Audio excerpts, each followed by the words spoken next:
Kirsten Smith here. I'm Director and Head of Coaching and Consultancy with My Family Care. Very warm welcome to those of you who are joining today. We had just about 100 people registered for this event, so there's clearly a great deal of interest, and we're extremely glad that you've joined with us to look at this topic together. We have on the line with us three extremely well-informed panelists, and we have people from a lot of different sectors joining us. So I'm just displaying on the screen now the range of sectors of the participants, and I'll introduce you to our panel in just a moment. You can see the sectors there quite substantially reflect the client base of My Family Care. For those of you who don't know us, I know many of you on the line are clients and friends of ours. We're, in a nutshell, all about making work and family work. So we support employers and employees to combine work and family, and obviously eldercare and caring responsibilities being a big part of that. So let me go on to introduce our wonderful panelists, to whom we're very grateful that they've joined us today. We have Hugh Neal from KPMG. Hugh is the head of the KPMG Carers Network, and indeed started that on the basis of your own caring responsibility some years ago, didn't you, Hugh? That's correct, yes. So welcome. Yes, looking forward to this. I think it'll be very constructive. Great. Many thanks, Hugh, for coming to share that experience today. And we have Christine Moore. Christine's held a variety of roles within BT, including heading up employment law within BT at one time, and you now head up the HR consultancy run by BT, don't you, Christine?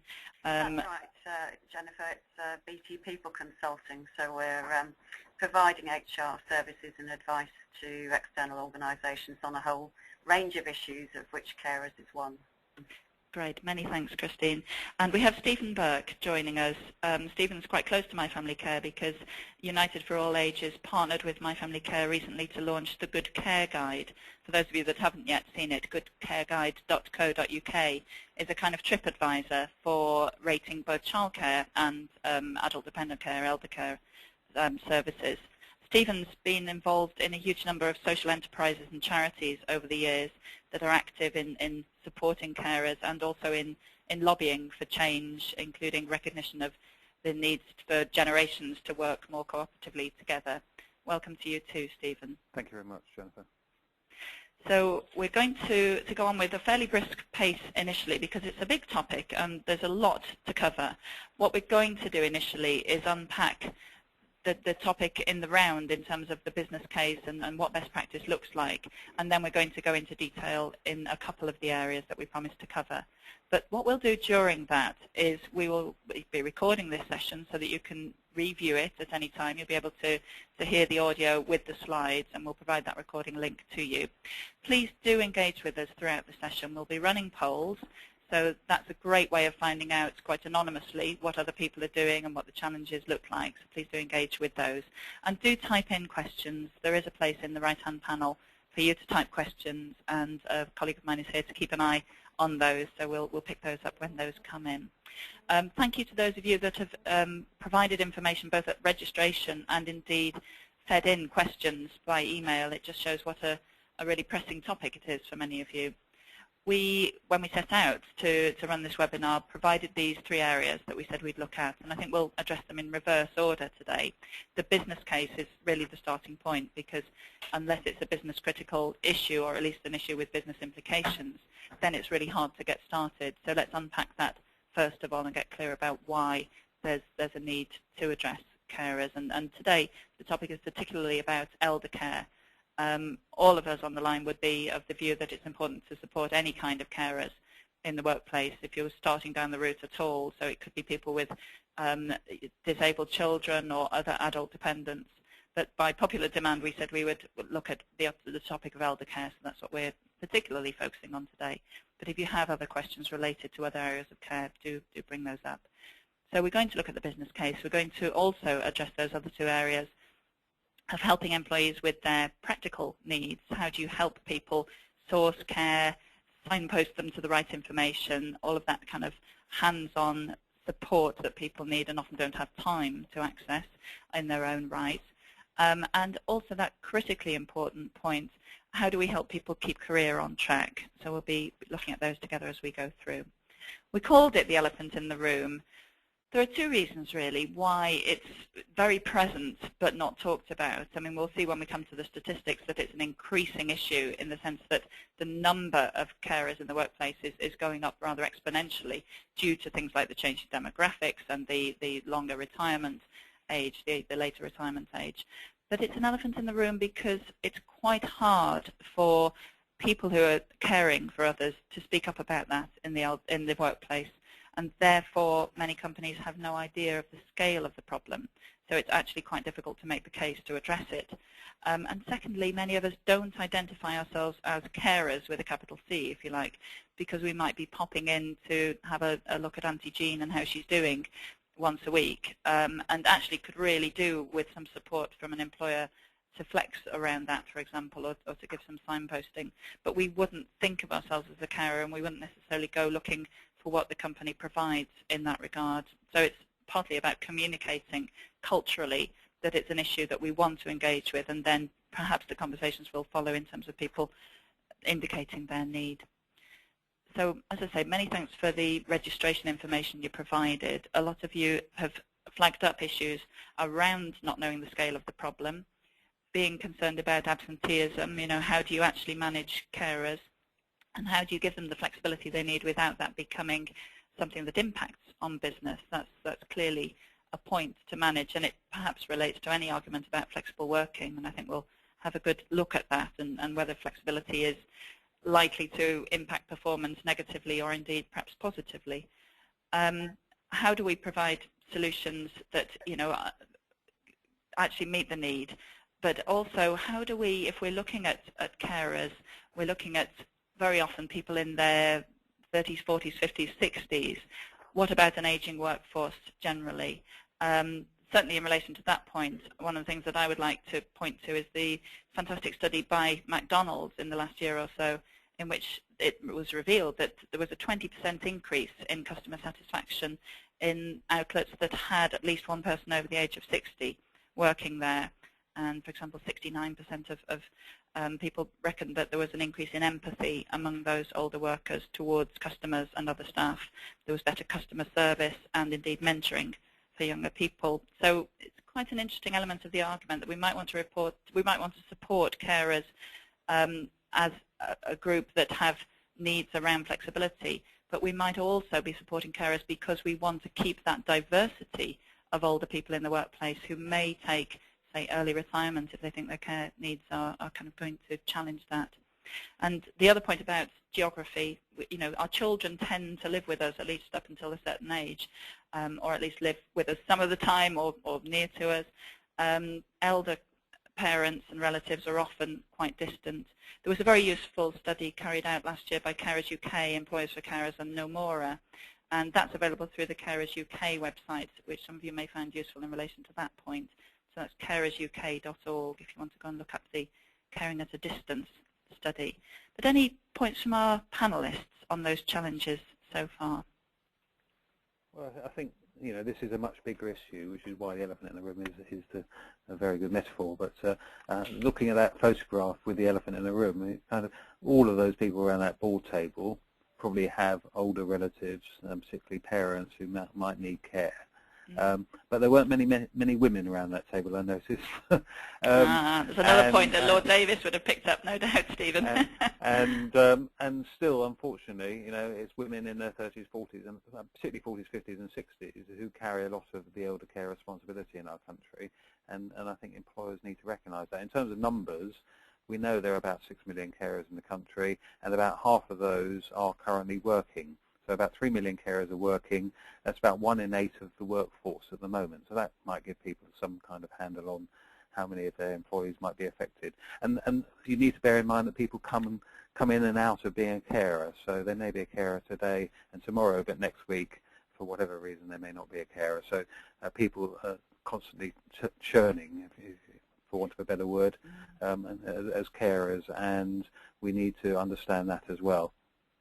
Thank you, Stephen. Yeah, I think there are a number of very helpful points there. I'm struck by the gender balance point you make, because actually, contrary to that, last year when My Family Care did our parent and carer survey, particularly focusing on flexible working, we found that actually the presence of men taking a role in elder care was making the whole caring debate a little bit more gender balanced, because we know that the role of caring for children tends still to fall quite heavily on women, although thankfully there are a lot more dads getting involved in a hands-on way. But I think in terms of elder care, our sense is that there are quite a few and quite senior men in the workplace actually shouldering elder care. So. Well, they have elder care responsibilities. I suppose the question is, when it comes down to the nitty-gritty, do they go home and do they, provide personal care to a parent? And that's... Hugh Neal here from KPMG. This is one area that I've been working very closely with the business over, because we found that there are, it's still the demographic is mainly women carers, but there are a significant proportion of men, some of whom are also in senior roles, but they don't like to admit being carers, because A, they think it will limit their career progression, and B, that it's showing weakness. Which is something we're trying to work very hard to resolve. But it's one of my aims within the carers network to actually recruit more men into it, because there is a bias towards what generally is fairly junior roles within the company amongst the women. And I think that men are underrepresented. I think that's absolutely right, Hugh. And I mean, I think the key to all this and to understanding the scale of the problem, and so helping employers to be able to deal with it, is really about building a culture of communication and trust, so that people feel confident to be able to share the issues they have as carers, and so discuss the solutions with their employer. And the solution may be fairly small scale and inexpensive for the employer, but it's all about having the trust and being able to speak up. Yeah, thank you, Christine, and Hugh as well. I think one of the things that I know you'll talk about a little bit later, Christine, that's on the slide that I'm currently showing, where people are giving their questions and interest on registration. People were talking about promoting awareness among managers, and I think culturally, if the organisation can say this is a conversation worth having and that we want to have, it opens up that point that Hugh was talking about of feeling that one can't mention it because it's career limiting. And so perhaps senior buy-in, but also managers, line managers, getting some training and getting a chance to thrash out the topic together can make a huge difference, can't it, culturally? Absolutely. And I mean, line managers are the ones who are in the front line and have to make the decisions about what flexibility they can offer to carers. So they need to understand the issues, and they may not personally have any experience of being a carer. So it's very key that they are engaged with that. And we'll come on to talk about some of the other initiatives BT has done. But one of them is a mechanism whereby, having had the discussion with their manager and having agreed measures, the employee and the manager can document those, so that when the employee moves around, and people tend to move around a lot, certainly in BT, they don't have to reinvent the wheel every time. They don't have to explain their circumstances to the new manager, because that information is automatically transferred onto them. And that's a huge help to people, not having to start from scratch again. Yes, no, that makes a lot of sense. Thank you, Christine. So the other points people raised on registration, points about discrimination risks, the role of employee networks, and communicating the message, and also looking at organisational resistance. Is it opening a can of worms? I think we'll very much address those as we go through. So what I'd like to do now is to hear from those of you who are on the line and help you find out who else is on the line in terms of where you are now. What have you got in place currently?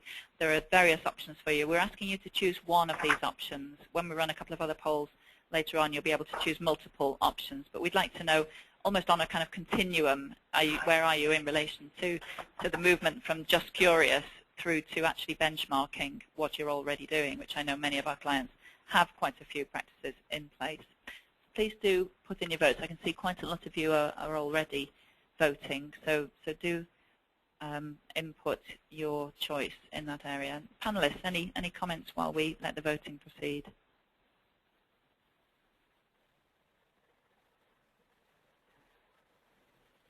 I don't know, Stephen, whether, I know you've been working in this area for a long time. Well, I'm very curious. I'm very interested to see where people are at.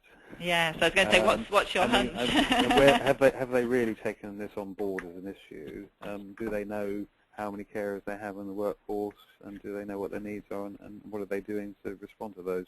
But let's see where people are coming from. Yes, I mean, actually I can see virtually everyone's voted in terms of percentage, so we're just about to close the poll, and those will be displayed on the screen, but some people may be dialing in and phoning in without the poll, so I'm going to read those out loud. So the vast majority, and simply a majority as well, are curious as to what everyone else is doing. That's 57% of participants have opted for that choice as their single choice. So 57% are just curious, if you like. Then the next highest is want to know how much of a business issue this is, and that's 18%. So then the next grouping is 12% have policies and support in place and are keen to benchmark. So there's an interesting minority there online with us today, and thanks very much for joining, whatever your reasons are, but particularly if you've already got things in place and want to share any success stories, do take the opportunity to type in a question and just say, I'd like to share what we're doing, and then we can open the line for you to speak up on that if you've got stories to share, which is always very helpful. So 57% curious, 18% want to know how much of a business issue, 12% have policies and support in place and keen to benchmark, 8% know that they have significant older workers or carers and need to plan, and 4% believe that this is becoming a big issue and want to tackle it now. So panelists, what do we think about that? I think that's probably quite representative, actually. That you've got basically a quarter of people joining us either are doing something about it or know that they should be doing something about it because they have a lot of older workers and carers. It's also interesting that the number of people who are curious, because that tends to mean that something like this webinar is going to be very important in sharing that kind of information that maybe people haven't had access to before. Absolutely, and I think that we know from our experience, and it's great when we have clients like KPMG who are willing to share where you're innovating. What we find all the time, because we're talking to clients in different sectors, is everybody wants to know what best practice looks like by reference to what others are doing. So that's invaluable, definitely. And there has been a huge amount of media coverage in the last couple of years about our ageing population and the impact, but there's actually been very little about either what employers could do to support working carers, or in fact, very little progress yet from government as to how they're going to reform elder care in this country. Absolutely, yes. I mean, we'll go on to look at why it's a business issue and what the business case is in just a moment. But before we do that, actually, we did have a question fed in beforehand about managing elder care in terms of tax breaks and whether the elder care vouchers could ever get onto the agenda. And our view is, having watched this very closely, the fact that it didn't even get into the DILNOT review, and the fact that the government doesn't seem very keen at all to extend vouchers of any kind means that it's probably not coming anytime soon. Would you agree, Stephen? Well, there's been a campaign for about 5 years now to try and get childcare vouchers, tax exemption extended to elder care vouchers. As you say, it doesn't seem to be going anywhere. And to be quite frank, unfortunately, it'd be a relative drop in the ocean compared to the massive challenges that we face in terms of funding care for older people in this country. The government is due to publish a white paper this summer about how it's going to take this forward, but I wouldn't hold your breath, because the latest predictions are that it's not going to come up with any firm solutions. It's just going to be another report, kind of progress report, which means that the DILNOT proposals are being kicked into the long grass again, and I think the government are struggling with the best way forward. I mean, there are alternatives to DILNOT, but at the moment the government, I think, is finding this one a very difficult one to crack. It's going to be an expensive solution. It's going to require all of us to pay more for better care in the future. And in the meantime, that leaves more and more people struggling without any kind of help, whether it's from the council or from their employer. So it's clearly a social issue, but why does it fall on the employer to address it? Well, obviously one of the reasons, as captured in the slide that I've just moved on from, the kind of clocks representing time around the world and the mantelpiece clock, it's the combination of work and care. It's the fact that it impacts very directly on people's availability to work and also their stress levels and their sense of where they are in relation to their career and their life responsibilities. But why would a business want to tackle it as part of being an employer as part of retaining talent, being an employer of choice. Christine, would you like to talk us through these points that you've provided? Yes, certainly, Jennifer. I think all the points that you've mentioned are relevant here. But just looking at the demographics of the number of people who are going to have caring responsibilities at some stage, and it's likely to be 1 in 5. So the reality of this is that all businesses and organisations at some point are going to have to address the needs of carers. Enlightened businesses do recognise this trend and realise the need to adjust certain working practices to help carers. We've got an ageing workforce, people are retiring later, and we're also living longer. And the knock-on effect of that is that a lot of employees have to care both for children and young people and elderly relatives, so they are caught 2 ways in this caring role. But just looking at it from a business perspective, what we've seen is that carers do need support and some flexibility often to help them continue in their work. But it may not necessarily be a massive adjustment that they need. If they don't get that support, then the likelihood is that they will probably leave the organisation because they can't work in an inflexible environment, or indeed they may become ill due to the stress of trying to juggle the role of employee and carer in what is an unsupportive environment. And obviously the cost to employers of people becoming ill through stress is very high. It applies not just to carers, but also think about the cost to organisations of recruitment costs of replacing people who've had to leave, the induction costs of starting new employees off, but also recognising that a lot of carers are in their 40s and 50s. Those people will have a lot of talent and expertise which they've gained over the years, perhaps in an organisation. They will be hard to replace. So it really, in terms of talent management, it doesn't make sense to ignore the needs of carers. Thank you, Christine. And I think, the other side of the retention point is if those people with all of their knowledge and their client relationships, if you're in a client-facing role, if they were to move to a more sympathetic organisation, then, there's an extra loss in terms of what you're losing. So I think it's quite compelling in that way. Yeah. I mean, certainly the peak age for caring is 45 to 64, when a lot of people will be at that crucial level in their career of being quite irreplaceable in some ways. And of course, in the times that we find ourselves in, a lot of organizations are emphasizing when they can't increase pay, for example, emphasizing having an environment in which people want to stay and in which people feel supported with some of their life responsibilities. So it's perhaps in a way an apt time to be looking at this. We may not be able to provide what we would wish to in terms of pay or bonuses or whatever, but we can provide sometimes quite low or no cost recognition for people's other duties outside of work. I wonder whether, Hugh, you have a sense of which of these points was most pressing for KPMG. I think with KPMG, there is a policy of wanting the company wants to be the best place for people to work that it can, to attract the highest quality employees, and really to offer a endless, end-to-end good experience of working. When I became a carer, it was before the law was changed to allow you to request flexible working, but the company actually came to me and said, look, we understand your situation. Would you like to have a flexible working agreement, which I tried out, was on trial for 6 months, and I eventually was working flexibly for over 6 years, and it worked very well for me. The experience was very good. I'd work in the morning. At lunchtime, I'd go and see my father, who's in a nursing home, spend some time caring for him, and I'd go and work from home in the evenings. And the benefit to the company was, in my role, which involves technical support, it meant that there would be longer hours outside the core office hours, where I would be online and available to assist people if they had technical problems.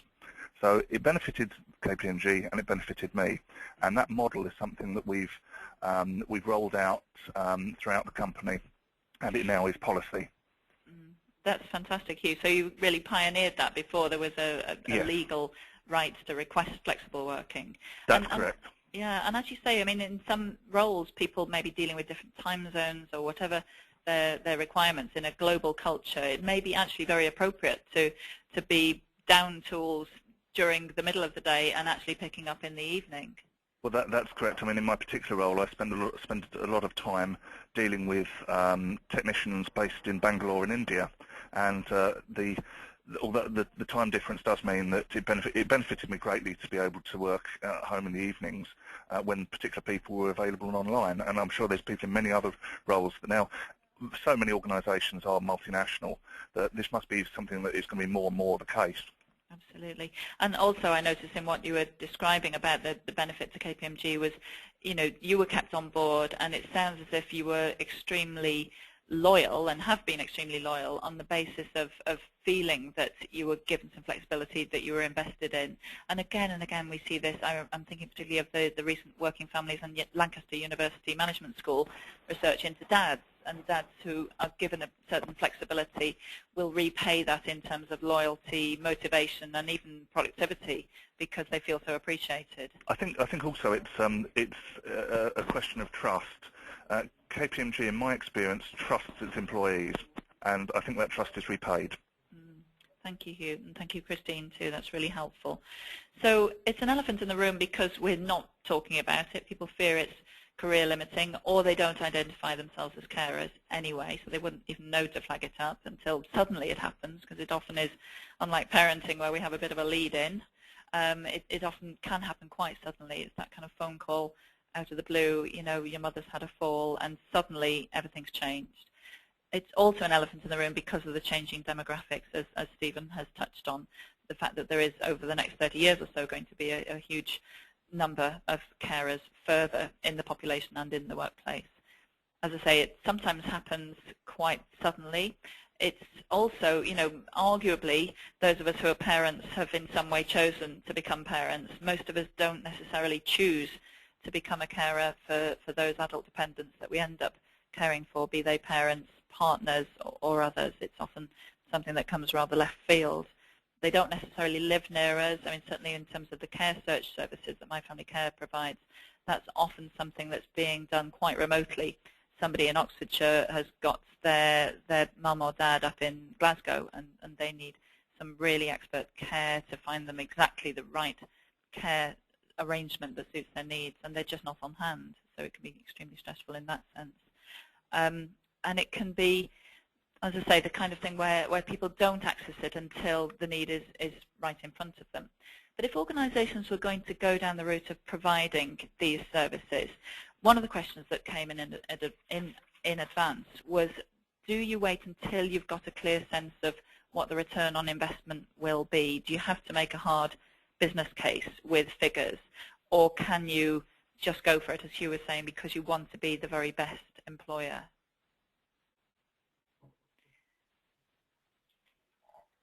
Christine or Hugh, have you, I mean, perhaps Christine, with organisations that you've talked to. I'll save their embarrassment, because actually BT and KPMG are both excellent employers. Yes. So they have really, they've taken this on proactively. They recognise the issues very early on, and they've done things about it. But my view is that any employer could provide, for instance, access to information and advice, which I think is a good starting point for people who are fretting about, you know, both in terms of planning the future needs, but actually dealing with the reality now.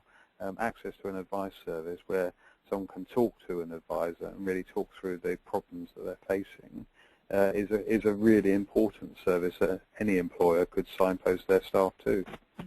I think that's right, and I think people tend to look at organisations such as B2B, where we are committed to best practice, and think, oh, well, it must be very expensive, it must be very resource hungry to have those things in place. It doesn't have to be. So I think all organisations can look at what services and help they can give to their employees within their own resources and make huge changes. Thank you. And I think one of those points that we've made already about the culture opening up to the discussion of care needs. Again and again, one of the things that comes up when we're talking with client organisations about this is that, you know, you don't get the water cooler moments to talk about elder care that you do about parenting.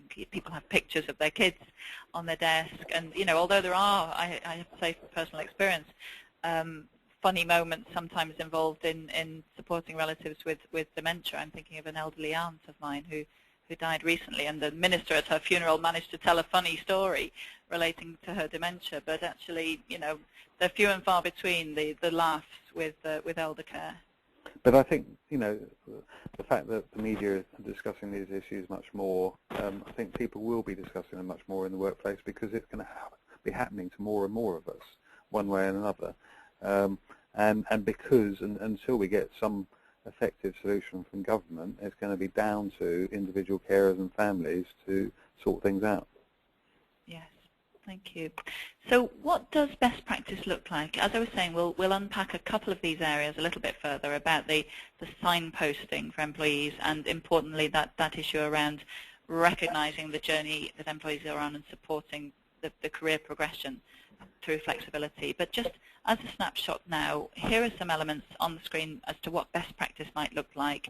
It might start with gathering data, perhaps employee engagement studies that you already have running. Certainly we've come across clients who've managed to gather more demographic data in quite a sensitive way that employees have really engaged with to find out who the carers are. Getting role models and champions, getting senior buy-in, willing to talk about this, having case studies on, you know, websites or in newsletters. Obviously getting a network which depends on passionate individuals very often like you. Putting in place practical support such as backup care, which enables people to arrange care at a distance or to arrange care around work when they can't be there one-to-one, or to arrange breaks for carers. Workshops, one-to-one consultations, helplines, more cultural conversations, making sure that it's discussed in managers training, in policies, and so on. And I've put there on the screen that our belief is that the employee who is supported in this way will repay that in terms of loyalty and productivity. But without going into huge detail, as we'll unpack these further in a moment, do any of you, the panelists, want to say which of those you think is the starting point? If you do nothing else, do this. Well, you've got to understand your workforce. So I think, you know, you've got to start at the top, which is the employee engagement surveys. What are the needs of the workforce? Who are carers? What help would they like? One thing I would say with that was this was something that KPMG tried to do some years ago, and there was tremendous kickback from the business. They just said, no, it's none of your damn business. And I think only something like 15% of the surveys were actually completed. So there was, I think it's also because there's this concern amongst some of our workforce that if they were to declare they were a carer, it might somehow affect their career prospects, which is not the case, but there is still a perception there which we need to discourage. But certainly a survey was something we found to be extremely sensitive, and many employers were not very happy about it, unfortunately. I think that's right. I think it is a very sensitive issue, and that's why I think one of the most important things you've identified there, Jennifer, is about the culture, because until there's that atmosphere of trust and communication, then it's difficult to get the data to enable you to plan in detail as an employer. So really, including carers in flexible working policies, the diversity training is all very helpful. And flexible working can apply to anybody. It doesn't necessarily have to be seen as a carer's issue, but it's about having the culture to support people in coming forward and talking about their caring role.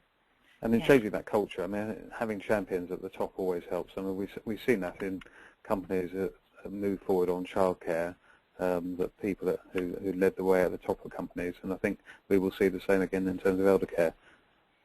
Thank you, yes. I mean, just coming back to the point about surveys, I mean, I guess one of the ways around that is to make the survey real cast iron anonymous with a guarantee of the confidentiality of that.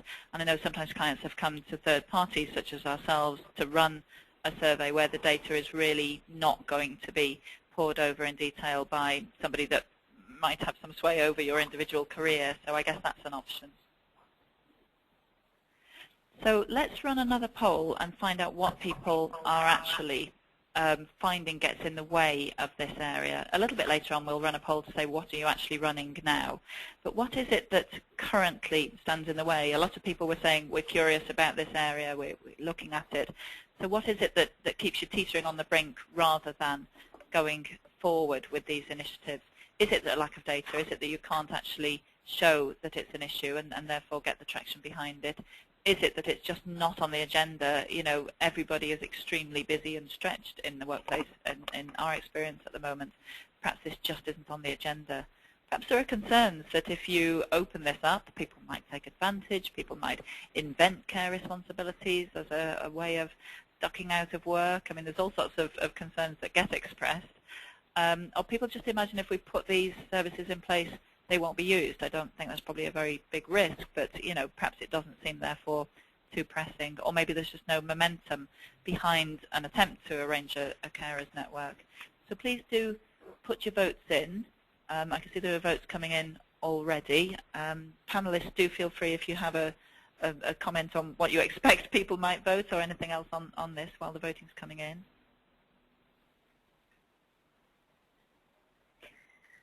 I think perhaps the third one about opening a can of worms might be a key factor. And I mean, one of the things that we found in rolling out flexible working in various organisations is there's often a fear that people, if they're not seen to be working necessarily, may not be working. And that comes back to changing a culture and actually demonstrating that it's about what people do, not necessarily about where or when they do it. And I think those issues are perhaps similar ones to this. Yeah, I concur with that. I think certainly with bigger organisations, the likes of BT and indeed KPMG, who have been very pioneering in the use of remote working home before it was the mainstream that it is now. I think that's probably the culture of it's not where you are, it's what you do that defines your brand. I think probably we as organisations are further down that line than perhaps some of the small. Yes, thank you, Hugh. There was a little bit of interference, by the way, on your phone line just now. I don't know if there's a cable that's being stretched or anything, but I don't know if there's anything you can do about that, but it went a little bit, if I may say, sort of Dalek-like for a moment. Oh, our phone system does that. If it happens again, what I'll have to do is ring out and ring back in again and get a new line. Right. It may be worth doing that because it was a little wobbly just then. So maybe while we look at the well, after we've done the poll results, if you would like to hang on for the poll results and then maybe duck out for a moment. Thank you, Hugh. So we'll close the polls now because the vast majority of people have voted. So thank you very much for engaging and voting. And the results would suggest that quite a lot of people, 61%, say that the data is not available. So it's that point about just not knowing the size of the problem. 61% recording that. 41% say senior level buy-in is just not yet there. 18% say there's no momentum behind having a carers network. 11% say they're concerned about opening a can of worms. So not quite a huge percentage there, Christine, as you were thinking there may be. That's quite encouraging in a way. I'm not a gambling woman, just as well, isn't it? And 2% say that they imagine services won't be used, so that's not really holding people back. So as I say, 61% not having the data, 41% looking for senior level buy-in still. So that's interesting. I mean, Hugh, I know you're about to call off and in again, but just before you do you have any comment on those responses? I think it's pretty much what I was expecting. It worries me somewhat with getting such a high percentage of 41% with senior level buy-in not yet there, which tends to indicate that perhaps senior level staff are unaware of the nature or have not been briefed as to the severity of this as an issue. And perhaps that's something where there's more education required. Yes, thank you. And actually, Hugh, the phone line sounds fine now from our end, so I think you could probably just stay on if that's fine with you. I will do. Thank you. Stephen or Christine, any comments on the poll before we move on from that? I think it goes back to what we were saying earlier. That, you need a champion there to get the senior level buy-in, and back to the basics about having whether it's a survey or some other form of gathering information about what the needs of carers are, is absolutely a crucial starting point. Yes, thank you.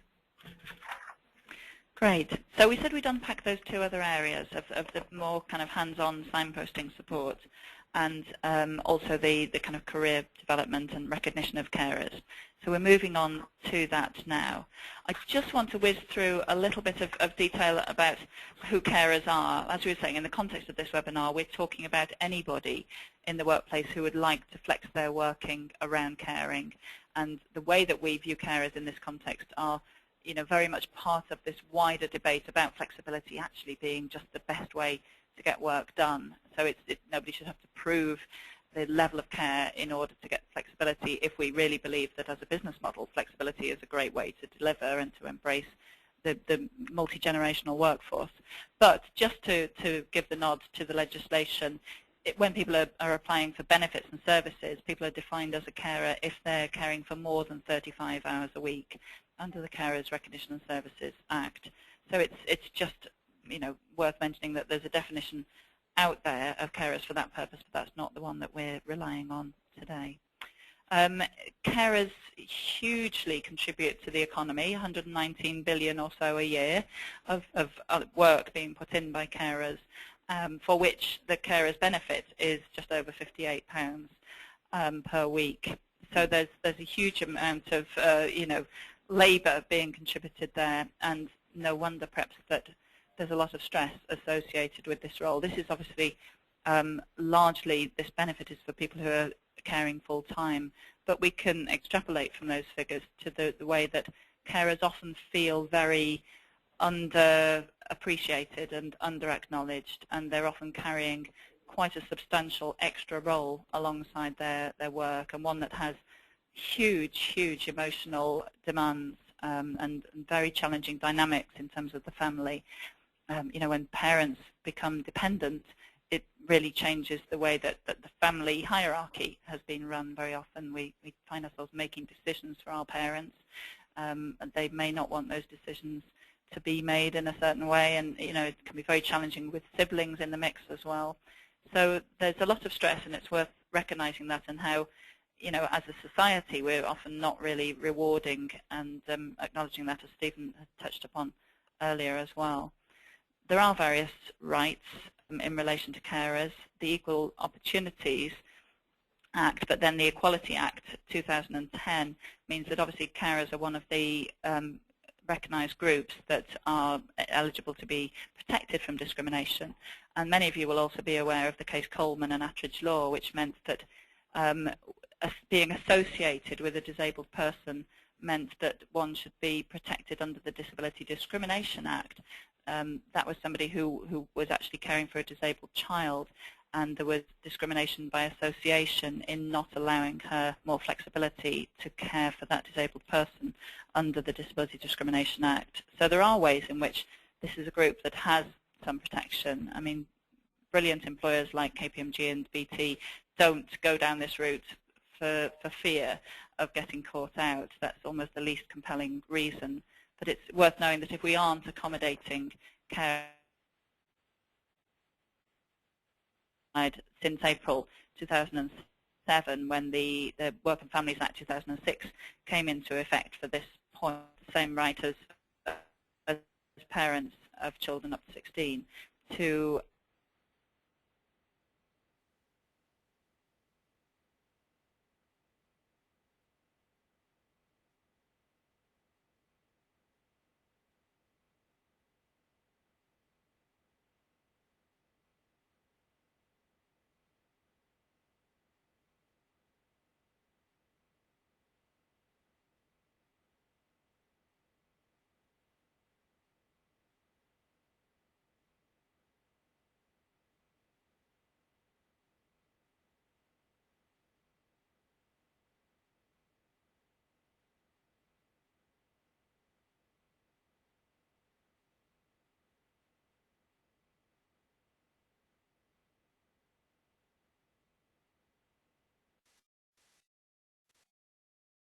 so on. So can we give people some information, and can we give them the time and the support to go and look that up? Can we make it available? I know Hugh you've been very keen on online information because people are often busy and they need it right there where they are.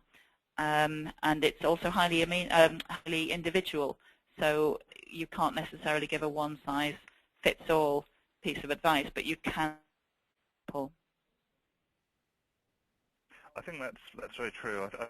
One thing that we've been very keen to do is develop an online community. Frantically busy at work, they're frantically busy caring, and when they've got 5 minutes to sit down with a cup of tea and can get in front of their PC, and when they can look up stuff that constantly comes up is people saying, oh, we don't know where to find such and such piece of information, or we've Googled a particular subject and we found 3 contradictory answers, and so it's being able to be also a point of contact to assist in somebody if they need some very specific information. Yes, that's helpful, and it's a bit of an overhead in terms of people resource, but I'm sure it repays hugely in terms of appreciation. Yes, I agree. Something that we've done a new portal on our intranet, which provides information not just for carers, but that all the different life stages, and also linking out to external organisations for seeking advice. I think it's right what you're saying about people need to do, but also I think it's got to be recognised that if they're worrying about a relative and they can't get into advice, then they're not going to be productive. So it actually makes sense for them to access that information when they need it. Absolutely. Pull on the screen, which I'm just moving through, to say that sometimes backup care solutions, we found people are using that to deal with the fact that they're otherwise in work when they really shouldn't be because they're stressed and preoccupied. So they may need respite care, being put in place, or they may actually sometimes really want to be in work and have care needs that they need somebody else to step in and take care of. And I think this really brings us on to this point about recognition, and as we were saying, it's an emotional journey. It really throws all of the cards up in the air in terms of family dynamics. This is a slide that I borrowed from one of the seminars that Ashley Jones, one of our Eldercare consultants, runs. We run a range of different seminars for family network organisations, and we often spend quite a bit of time acknowledging out loud the issues here. And Hugh, I know this is something that you're keen that organisations should open up conversations about, both normalising the stress of being a carer and also the transition back to carrying on with work when the caring responsibility ends in certain cases where somebody is involved in terminal illness care and so on. Yes, I think it's very much an area that gets overlooked, is the transition back to a, for want of a better word, normal working day. This is something I experienced. I actually found it more traumatic working a normal day, and it took me a very long time to transition, than I or anybody else really expected. And the company again was very accommodating to me, and basically said, if you want to carry on working flexibly, you can do so for as long as you like. I chose not to, but to go back to a normal working day, because I thought that would probably be best for myself. But there is this thing that caring is a long-term commitment, but it does usually come to an end at some point, and that transition back is probably something that doesn't normally really get addressed. Thank you very much. More about any of those initiatives that BT put in place, such as, for example, the Carers Passport? Yes, the Carers Passport, it's one of a range of passports we've developed within BT, and this initiative was very much supported by our union. So we've got other passports for health and well-being, and also one. It's entirely voluntary, but any BT employee who has caring responsibilities, it might have an impact on their work, either at the current time or in the future. They get their line manager in a document to explain what the caring responsibilities are, what they're likely to become in the future, what flexibility the individual might need, and what action to take if the individual might need to leave work suddenly. and the agreed method of communication between the company and the individual if the individual isn't able to come in. So documented as the part of the report itself, and then that is as a subsequent line manager for the time during which the caring issues are live, and we found that to be very helpful. So the individual doesn't, and I quote from one of our people, have to explain the gory details every time they move around the business. Other things that we've done gives a lot of practical pointers so people can find the right advice and support out there, such as social services, healthcare professionals, and also dealing with some practical matters which might be slightly uncomfortable but may need to be addressed, such as writing a will, what does a power of attorney involved, and how to go about putting one in place. We've also done a program of master classes on a number of health-related, and as we were saying earlier, that's a subject which is difficult to raise at the water cooler, but it is going to affect increasing numbers of elderly people, and so it's a great way of sharing information and helping to remove that reticence that people might feel about discussing those issues. And really it's all about helping carers to balance their work and caring responsibilities. And we do recognise that caring is a stressful activity. It increases the stress levels that people are likely to encounter, and so we do have a whole range of stress management support in place, and the prime aim of that is to educate people about recognising potential signs of stress both in themselves and their colleagues and people who work for them, and helping them to get advice and support before that becomes an illness. And we also have an online stress management and assessment tool which helps to flag up individuals who might be either stressed or at high risk of becoming stressed, so that their managers, who in turn have been trained in how to support people who might be suffering from stress, can help them and hopefully avoid them becoming ill and hence absence from work.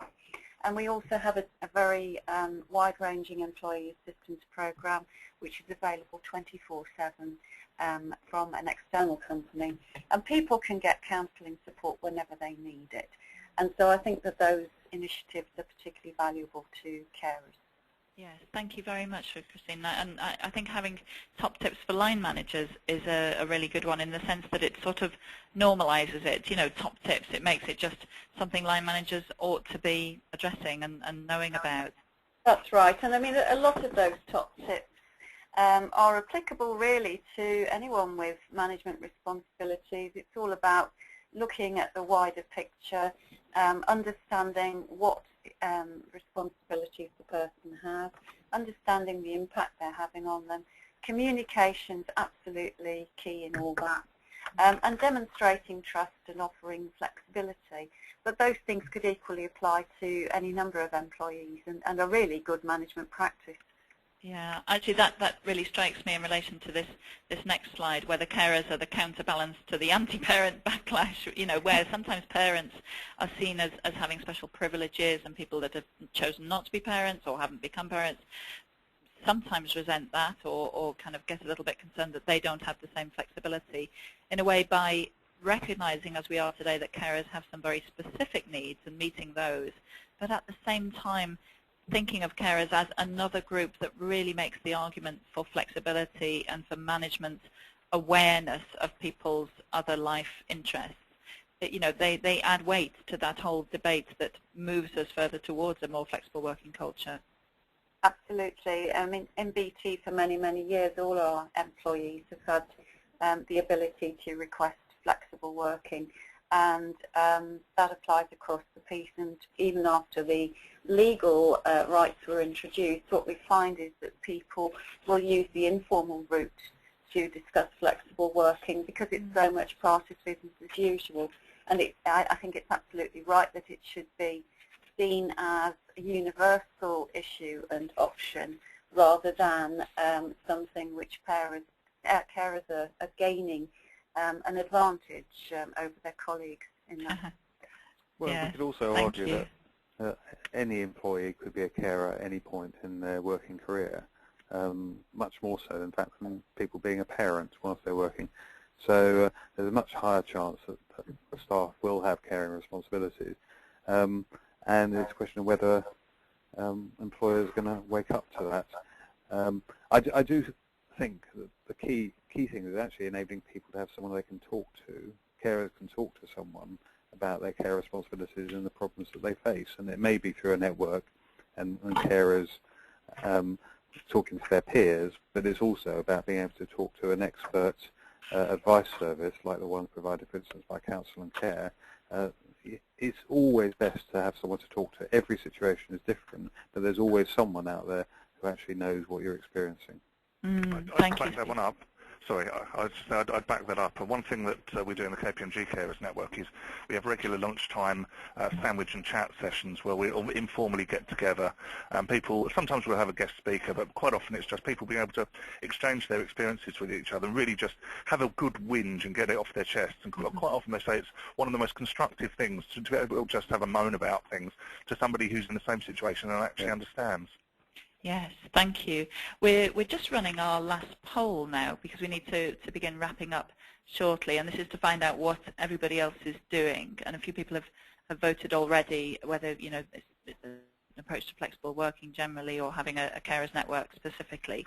But while that's running, I'll just mention that one of the slides that I'll come on to at the very end of the presentation is just to mention that we have a LinkedIn group on work plus family. So anyone who's interested in carrying on this debate, we've talked about getting carers talking to each other, but one of the things I know is much needed is people within HR and diversity to have a place to go to bounce around ideas, and there is now a LinkedIn group.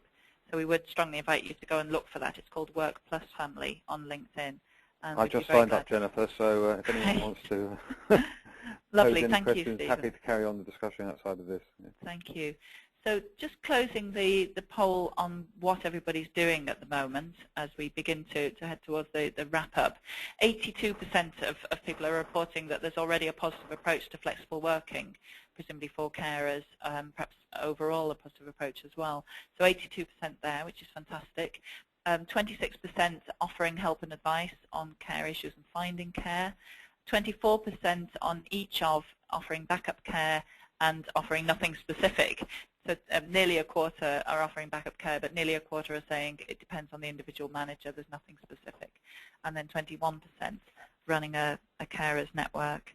So some of the things that we've covered today and that you might want to take forward are in relation to a survey, to getting a network off the ground, which does depend on identifying very often somebody like you who's willing to run that. But there may be ways in which people can be incentivized to do that, really encouraged to know that it'll perhaps reflect well in terms of differentiating themselves in the workplace or even being rewarded against it. There are certainly ways in which employers can make it more inviting for people to do that. To look at signposting information and having the right conversations before it's a crisis point for carers, just for it to be business as usual for managers to be addressing this kind of conversation. And obviously senior champions are a fantastic boost to any initiative where they can be found, but also trying to find out any data on what you're trying and what results it's yielding. We provide a whole raft of services, from the very hands-on practical care search and backup care services through to obviously strategic advice, management training and coaching, because it's a transition, as we talked about. So often executives can benefit from coaching at this time as any other transitional period. We've signposted a few of the great resources that are out there in this field, and you'll get a copy of the recording link, so you'll be able to see this as a follow-up. We've got a guide to Eldercare on our website as well, which you can see the link to there.